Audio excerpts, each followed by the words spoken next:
ఒక ఉద్యోగికి ప్రమోషన్ రావాల్సి ఉన్నప్పుడు ప్రమోషన్ ఇవ్వకుండా ఆపితే ఏం చేయాలి? ఎందుకంటే ఉద్యోగంలో చేరినప్పుడు తను ప్రమోషన్ కావాలని ప్రతి ఉద్యోగి కోరుకుంటాడు. ప్రమోషన్ వచ్చినప్పటికీ కొందరు హైయర్ అథారిటీస్ లేదా రాజకీయ ఒత్తిడి వల్ల కొన్ని ప్రమోషన్లు ఆపుతూ ఉంటారు. ఈ యొక్క ప్రమోషన్ ఆపినప్పుడు ఏం చేయాలి? ప్రమోషన్ ఒత్తిడిని మనం వచ్చేటువంటి ప్రమోషన్ ఆపితే ఏ విధంగా అప్రోచ్ అయ్యి మన ప్రమోషన్ని మనం సాధించుకోవాలి అనేది ఈ యొక్క ప్రశ్న. అతను ఏం చేయాలి అంటే ఒకటి హైకోర్టును మనం సంప్రదించాలి. అంటే హైకోర్టులో మనకు ఈ యొక్క రిట్ ఆఫ్ మాండమస్ అనేటువంటి పిటిషన్ ద్వారా హైకోర్టులో మనం వేసినట్లయితే ఏం తెలియజేయచ్చు?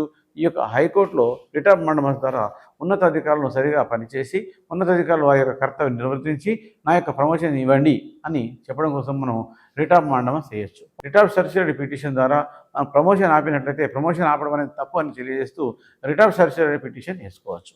అంటే ఒక ప్రభుత్వ ఉద్యోగికి తనకు రావాల్సిన హక్కు ద్వారా రావాల్సింది ఈ యొక్క ఆర్టికల్ 14 అండ్ 16 ప్రకారంగా అతను సాధించవలసిన ప్రమోషన్స్ అన్నిటికీ అతనికి సహకరించాలి.